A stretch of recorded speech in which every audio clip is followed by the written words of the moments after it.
ശ്രീകുമാർ, ഇതിപ്പോ ജമാഅത്തെ ഇസ്ലാമിയും വെൽഫെയർ പാർട്ടിയും, എൻ്റെ രാഷ്ട്രീയ രൂപം വെൽഫെയർ പാർട്ടിയും SDP-യും ഒക്കെ ലീഗിനു താഴെ അണിനിരന്ന്, അത് ഇപ്പം മുരളീധരൻ പറഞ്ഞതിനെ വ്യാഖ്യാനിക്കുന്നു എന്ന് പറയേണ്ടതില്ലല്ലോ, ലീഗിന് താഴെ അണിനിരന്ന് കോൺഗ്രസിന് വോട്ടുണ്ടാക്കി കൊടുക്കുന്നു.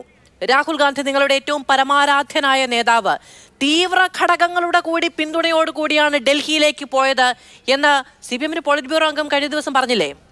അതിനെ അങ്ങ് തിരഞ്ഞെടുപ്പ് സഖ്യമുണ്ടാക്കി എന്ന നിലയ്ക്കല്ലല്ലോ പറഞ്ഞത്.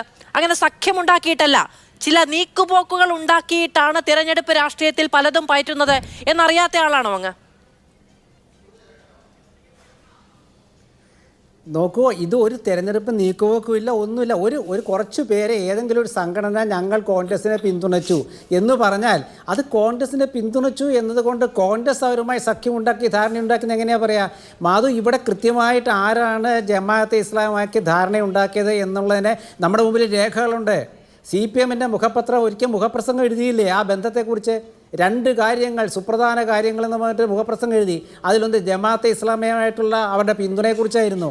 നമ്മൾ അതൊന്നും മറക്കരുത്. കോൺഗ്രസിനെ സംബന്ധിച്ചിടത്തോളം എന്തായാലും കോൺഗ്രസിൻ്റെ മുഖപത്രം വീക്ഷണമാണല്ലോ. വീക്ഷണം ഇന്നേവരെ അങ്ങനെ ഒരു മുഖപ്രസംഗം എഴുതിയിട്ടില്ല. ദേശാഭിമാനിയുടെ മുഖപ്രസംഗം എടുത്ത് വായിച്ചു നോക്ക്.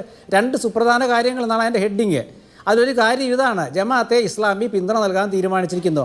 അന്ന് അവരുടെ പത്രം മാധ്യമം എല്ലാവരെയും അമ്പരിപ്പിച്ചുകൊണ്ട് 20 ലോക്സഭാ മണ്ഡലങ്ങളിലും അവർ ഇടതുപക്ഷ ജനാധിപത്യത്തിന് വേണ്ടി ഇതാ മുന്നേറുന്നു എന്ന് പറഞ്ഞ് സെൻട്രൽ വളരെ ആ പത്രത്തിൻ്റെ മുഖ്യ പേജുകളിൽ ഇങ്ങനെ നിരന്തരം വാർത്ത കൊടുത്തുകൊണ്ടെന്ന് എനിക്കറിയാം. അപ്പോൾ അങ്ങനെയുള്ള ഒരു സ്ഥലത്ത് ഒരു സംസ്ഥാനത്ത് മുരളീധരൻ തനിക്ക് ജമാഅത്തെ ഇസ്ലാമിക്കാർ വോട്ട് ചെയ്തു 2016 ഉപതെരഞ്ഞെടുപ്പിൽ. എന്തുകൊണ്ടാണെന്ന് അദ്ദേഹം വിശദീകരിച്ചു. കാരണം അവിടെ കുമ്മനം രാജശേഖരനാണ് മത്സരിച്ചത്. കുമ്മനം രാജശേഖരൻ BJP ആണ്. BJP-യെ തോൽപ്പിക്കാൻ CPM-ന് ശക്തിയില്ല. അല്ലെങ്കിൽ CPM BJP തമ്മിലുള്ള ബന്ധത്തെക്കുറിച്ച് ഒരുപാട് ചർച്ച നടക്കുന്നുണ്ട്. അങ്ങനെ ആകുമ്പോൾ അവിടെ ഇതെല്ലാം കണക്ട് ചെയ്യപ്പെടുന്നത് എങ്ങോട്ടാണ്? വിജയരാഘവൻ പറഞ്ഞ വാക്കുകളോട് പദാനുപദം ചേർത്ത് വെക്കാൻ കഴിയുന്നതാണ്. വിജയരാഘവൻ മുൻപ് പറഞ്ഞിട്ടുണ്ട്, ഭൂരിപക്ഷ വർഗീയതയും ന്യൂനപക്ഷ വർഗീയതയും ഉണ്ട്. ഭൂരിപക്ഷ വർഗീയതയെ ചെറുക്കേണ്ടത് ന്യൂനപക്ഷ വർഗീയത കൊണ്ടല്ല, ന്യൂനപക്ഷ വർഗീയതയാണ് കൂടുതൽ അപകടകരം എന്നും നമുക്കറിവുള്ളതല്ലേ എന്നൊക്കെ ചോദിച്ചിട്ടുണ്ട്. അപ്പോൾ RSS-ന്റെ അത്രയും കാലത്തെ നേതാവ് BJP-യുടെ സ്ഥാനാർത്ഥിയായ വട്ടിയൂർക്കാവിൽ മത്സരിക്കാൻ ഇറങ്ങുമ്പോൾ ജമാഅത്തെ ഇസ്ലാമിയുടെ പിന്തുണയോട് കൂടിയാണ് കോൺഗ്രസ് അതിനെ ചെറുക്കാൻ പോകുന്നത് എന്നാണോ? മാധു, ഇല്ലാത്തതൊന്നും എഴുതുകയോ വായിക്കുകയോ വേണ്ട. ഞാൻ പറഞ്ഞത് എന്താണ്?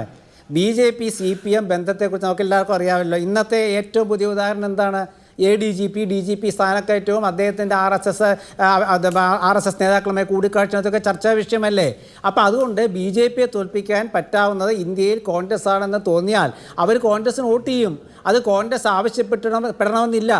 കാരണം പല വേദികളിൽ തുറന്നു പറഞ്ഞിട്ടുണ്ട് ശ്രീകുമാർ, ഞങ്ങൾക്ക് ഇവരുടെ വോട്ട് വേണ്ട എന്ന് കൃത്യമായി അസന്നിഗ്ധമായി പറഞ്ഞിട്ടുണ്ട്. ഇപ്പോൾ പണ്ട് ഈ പറയുന്ന പോലെ ദേശാഭിമാനിയുടെ എഡിറ്റോറിയൽ എഴുതിയിട്ടില്ലേ എന്നങ്ങ് ചോദിക്കുന്നുണ്ട്. പക്ഷേ ഈ തെരഞ്ഞെടുപ്പ് വേദികളിലെല്ലാം പാലക്കാട്ടേതടക്കം പറഞ്ഞിട്ടുണ്ട്, ജമാഅത്തെ ഇസ്ലാമിയുടെ വോട്ട് വേണ്ട, വെൽഫെയർ പാർട്ടിയുടെ വോട്ട് വേണ്ട, SDP-യുടെ വോട്ട് വേണ്ട എന്നൊക്കെ പറയുന്നുണ്ട്. അപ്പോൾ ഞങ്ങൾക്ക് കിട്ടിയാൽ പോരട്ടെ എന്ന നിലപാടാണ് നിങ്ങൾക്ക് എന്ന് CPM പറയില്ലേ? അല്ല മാധവ്, അപ്പോൾ UDF-ൻ്റെ സ്റ്റേറ്റ്മെൻറ്റും KPC-യുടെ സ്റ്റേറ്റ്മെൻറ്റും മറന്നുപോയോ? കഴിഞ്ഞ ലോക്സഭാ തെരഞ്ഞെടുപ്പ് കാലത്ത് എറണാകുളത്തെ ജമാഅത്തെ ഇസ്ലാമിയുടെ ഭാരവാഹികൾ പത്രസമ്മേളനം നടത്തിയിട്ട് UDF-ന് പിന്തുണ പ്രഖ്യാപിച്ചു. അത് കഴിഞ്ഞപ്പോൾ എന്താ UDF പറഞ്ഞത്? ഞങ്ങൾക്ക് അവരുടെ പിന്തുണ വേണ്ടെന്ന് പറഞ്ഞില്ലേ? അതിനുശേഷം പാലക്കാട് ഉപതെരഞ്ഞെടുപ്പ് നടന്നു. ഓരോ തെരഞ്ഞെടുപ്പ് വരുമ്പോഴും ഇത് ആവർത്തിക്കേണ്ട കാര്യമുണ്ടോ? അവിടെ ഞാൻ ആദ്യം SDP-യുടെ ആളുകൾ വിജയാഹ്ലാദ പ്രകടനം നടത്തി എന്ന് പറഞ്ഞ സമയത്ത് അങ്ങ് പറഞ്ഞു അത് അവർക്ക് BJP-യെ തോൽപ്പിച്ചത് കൊണ്ടാണ് എന്ന്. അതിനുശേഷം വാർത്താ സമ്മേളനങ്ങൾ പലതും നടന്നിട്ടുണ്ടല്ലോ.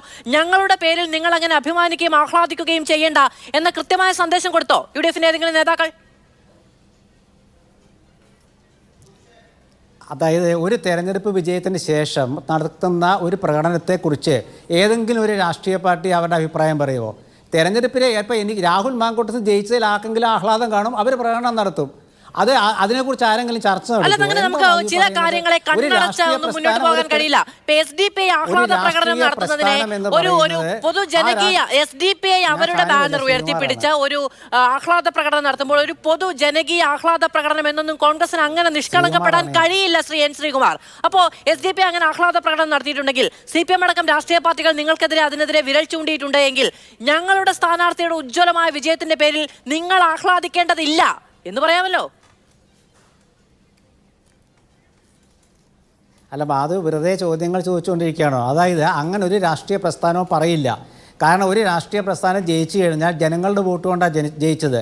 ജനങ്ങളുടെ ഏതൊക്കെ വിഭാഗങ്ങളുണ്ടെന്ന് ആരെങ്കിലുമൊക്കെ പോസ്റ്റ്മോർട്ടം നടത്തുമോ? UDF വ്യക്തമായിട്ട് അവരുടെ അഭിപ്രായവും അജണ്ടയും പറഞ്ഞിട്ടുണ്ട്. അത് വെച്ചുകൊണ്ട് അവർ വോട്ട് ചെയ്തു. അല്ല, അവർ തെരഞ്ഞെടുപ്പിൽ പ്രചരണം നടത്തുന്നു, ജനങ്ങൾ വോട്ട് ചെയ്തു, അവർ വിജയിക്കുന്നു. വിജയിച്ചപ്പോൾ ഇന്ന ആളുകളാണ് ഞങ്ങൾക്ക് വോട്ട് ചെയ്യുന്ന ഏതെങ്കിലും രാഷ്ട്രീയ പ്രസ്ഥാനം പറയാറുണ്ടോ? ജനങ്ങൾ രാഷ്ട്രീയ പാർട്ടിയാണ്, ഇവിടെ തെരഞ്ഞെടുപ്പുകളിൽ പ്രത്യേകമായി മത്സരിക്കുന്ന രാഷ്ട്രീയ പാർട്ടിയാണ്. അവർ മത്സരിക്കുമ്പോൾ അങ്ങനെ അതിന്റെ ജനകീയ സ്വഭാവത്തോടു കൂടി അല്ല കാണേണ്ടത്. അതൊരു രാഷ്ട്രീയ പാർട്ടിയുടെ പിന്തുണ പ്രഖ്യാപനമായി തന്നെ, ആഹ്ലാദ പ്രകടനമായി തന്നെയാണ് കാണേണ്ടതെന്നാണ് ഞാൻ വിചാരിക്കുന്നത്. അങ്ങേക്ക് മറിച്ചെങ്കിൽ അങ്ങേക്ക് പറയുകയും ചെയ്യാം.